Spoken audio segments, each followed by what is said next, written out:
Sir. ആ, നീ എത്ര പെട്ടെന്ന് നീ എത്തിയോ? ഫയലൊക്കെ സബ്മിറ്റ് ചെയ്തോ? ആ, സബ്മിറ്റ് ചെയ്തു സർ. അവരെന്ത് പറഞ്ഞു? അല്ല സർ, അതിനിപ്പോ സമയമെടുക്കും. വെരിഫൈ ചെയ്തിട്ട് ഡൽഹിയിൽ അയക്കാനുള്ള ഫയലല്ലേ.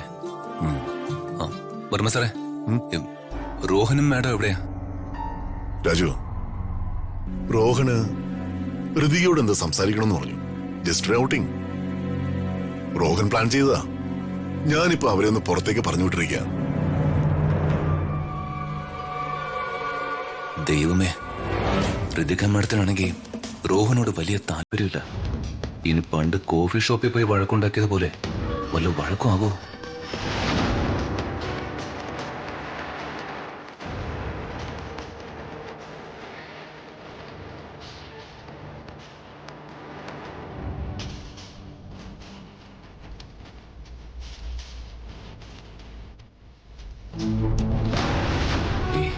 ശരിയാവില്ല. റോഹന്റെ മുഖം കണ്ടാലറിയാം അവൻ പുറത്തു കാണിക്കുന്ന ആളൊന്നും അല്ല ഉള്ളില്. അതുകൊണ്ട് എത്രയും പെട്ടെന്ന് അവിടേക്ക് ചെല്ലണം. ആദ്യം അവര് തമ്മിൽ വലിയ പ്രശ്നമൊന്നും ഉണ്ടാവാതെ നോക്കണം. അതാ ഇപ്പൊ വേണ്ടത്.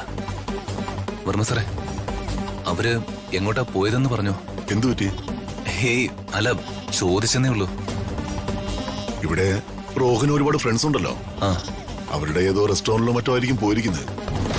ഫ്രണ്ട്സിന്റെ റെസ്റ്റോറന്റ് കണ്ടുപിടിക്കാം. സാറേ, എനിക്ക് അത്യാവശ്യമായിട്ട് വീട് വരെ ഒന്ന് പോണം. ആ, നീ പോയിട്ടോ. ഇന്നത്തെ ജോലിയെ കഴിഞ്ഞില്ലേ? ആ, കഴിഞ്ഞു സാറേ. എന്നാ ഞാൻ അങ്ങോട്ട്.